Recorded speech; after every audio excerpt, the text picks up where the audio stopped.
Okay, so we're going to cook some deer meat. So this is the pieces of backstrap, the loin. I'm going to slightly trim this. I've trimmed them already quite a bit. So make sure there's no sinew on them. No off-color pieces. Okay, right there. A little bit of sinew. These are some of the smaller ones. So I've never froze these. These are fresh. After this, I'll make just a few slight cuts in them. Very slight, not very deep. Not very much, just a little bit. And then I like this seasoning right here, Montreal steak seasoning. And I'll put a good crust. Pat that in, rub that into those grooves that I made. Okay, my cast iron skillet here.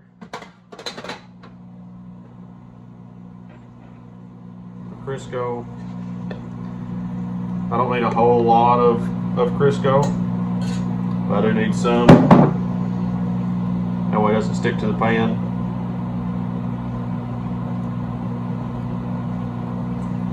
And I'm going to cook these on a pretty high heat. I'm going to get them to about medium, maybe medium well. I do not want to get well done. Well done, they'll not be very good. So I'm just melting this onto the skillet, and I'm trying to get up on the sides too. That way it melts down slowly, keeps my skillet seasoned. I don't have anything to, I don't have it to stick anywhere.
So right here is our side that we're having.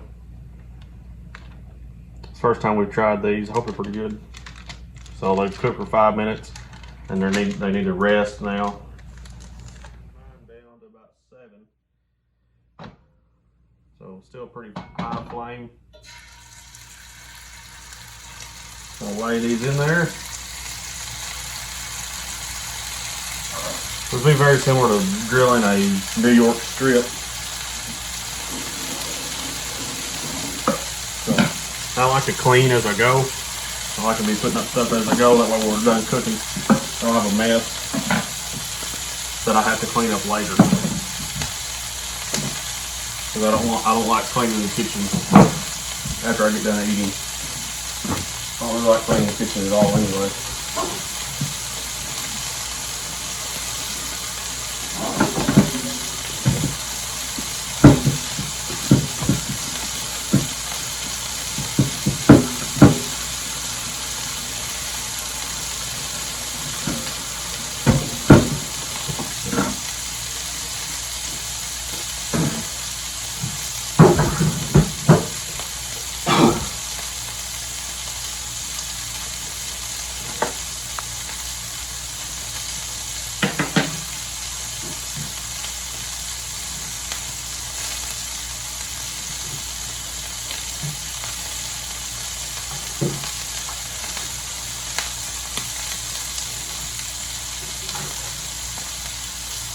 What?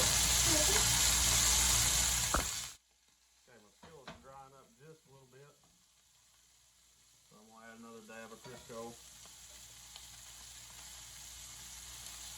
You could use butter as well, but I found I really don't like cooking my steaks in butter. I prefer Crisco. I really don't prefer cooking them in olive oil. I prefer Crisco.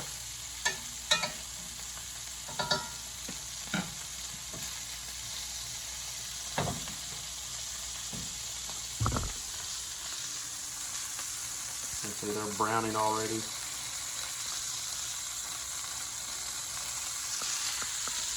Try to roll him up on his side there.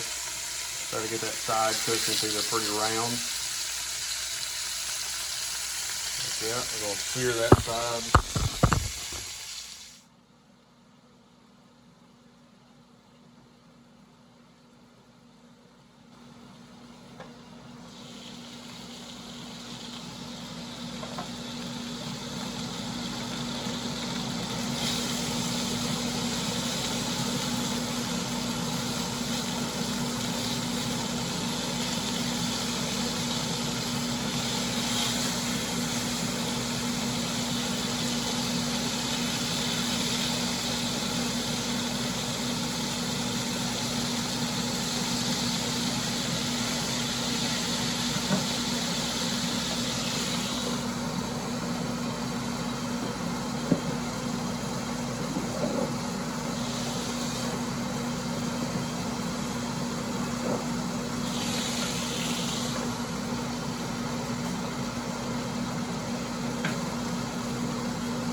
Sear them outside and slow the heat down some, and then the 5-minute potatoes.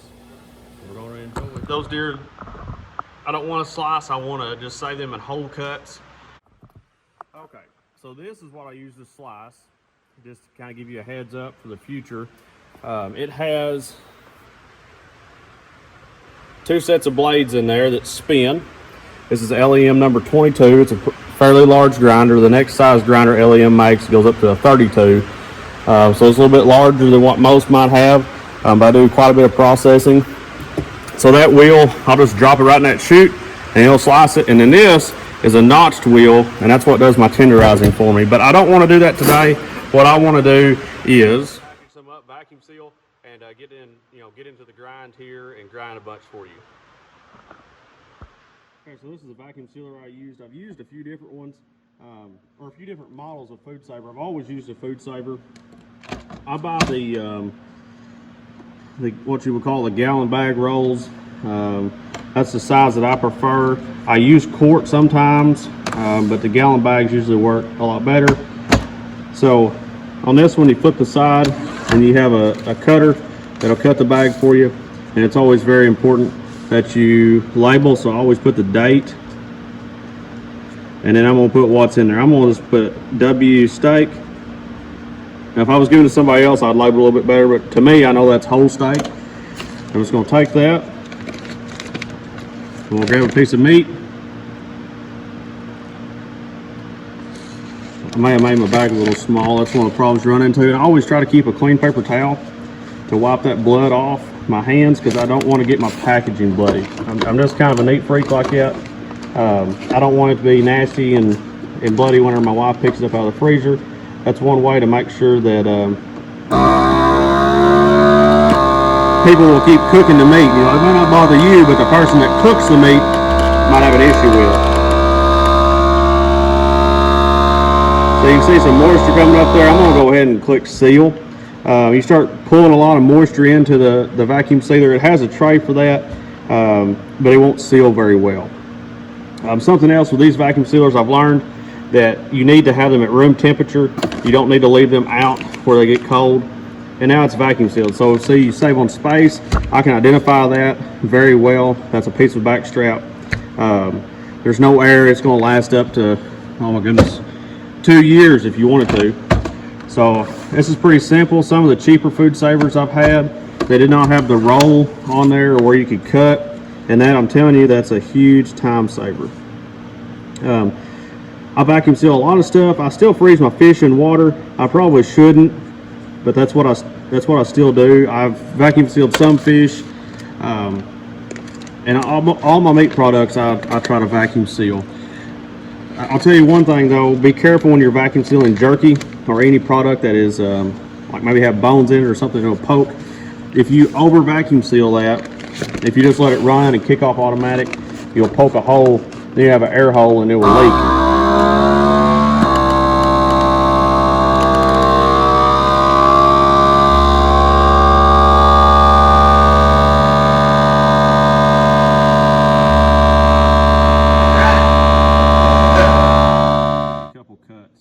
So this cut right here, this is the eye of the round. Works really well. Pan sear it with a little bit of seasoning and eat it kind of like a steak. I can tell you with experience, this does not make very good jerky. It does not dehydrate well. Zero. I want to get close to a pound and a quarter every time. I'm going to shoot for a pound. If I go over, that's fine. So you want to make sure that you weigh and your products, because a lot of recipes that you're going to deal with are going to go by pounds of meat. So you don't want to go off. You don't want to be making 1.5 pound tubes like this, and then you're going to get seasoning for 1 pound. It's going to be very bland. Okay, so these will hold up to 1.5 pounds. Sometimes I'll make 1.5 pounds, but I'm going to write on there 1.5 pounds. They have a 1 pound mark. That's somewhat accurate. That's kind of what I go by. So these bags right here, I order them from LEM. I'm not paid by LEM. I wish I would be. If they would send me some free stuff, I would definitely use it and put in their videos, because everything I have is LEM except the vacuum sealer. I buy these in a case by 1,000. You get them much cheaper that way per bag. So the way these work, you're just going to label these like we have before. I'm going to put a date on there. I'm going to wait to put the weight on later. Okay, so you take your bag, you label the venison with a date, and you take it, open it up. I'm going to slide it over my tube right there. Okay, I got to turn my grinder on. I have a foot feed, so I can turn it on with my foot. That is very handy, especially when you start packing sausage, even though I have a stuffer now, and that's not as important. So I got this loaded with meat, as you can see, and I'm just going to stuff it down the tube. Unless I'm on double grind. Okay, we hit our 1 pound mark. We're going to weigh. Perfect, 1 pound. Now, I've got a lot of these to do. One thing we need to grab, paper towel.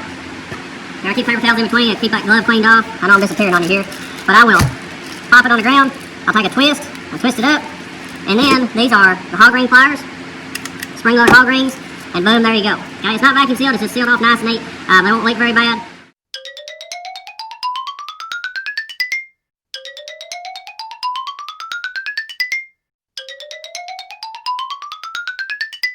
Okay, so that's that. One reason I like to do a big batch at once, now I unplug my grinder, so I'm not worried about that anymore. I like doing a big batch at once, because that right there is pretty much just waste until next time, unless you fire up your vacuum sealer and you put that in a bag. So that right there, that's just trimmings that came out of the grinder. So it's not necessarily ground up, it's just been twisted up, it's been mashed. That's good to put in the stew or soup, or even thaw back out to charge the grinder the next time to save on some fresh meat. Okay, it's sealing. Okay, now we're just going to disassemble this. I just put my LEM in, I pulled the auger out, I pulled the cylinder out. Now it's pretty uneventful. I take this in the house, rinse it off, and then put it in the dishwasher and sanitize it, and that's it. I believe it's due time for a break. So if you like what you saw here, please subscribe to my channel. Please hit the like button, turn your notifications on. That way when I post new material, it shows up and it alerts you. Please share to your friends. Let them know what's going on over here on this channel. Please share through Facebook, Instagram, whatever platform you have, or just good old word of mouth. Comment if you feel like you want to. Say hi. I'll reply back to you. Ask questions. If you have questions about what I do, ask them. I'm a teacher. I answer questions all the time. I'll be glad to answer them or try to find you an answer. If you'd like to see something different on the channel, if you'd like to see me cook possum and waffles or eat nutria rat or skin a beaver, let me know. I'll do it for you.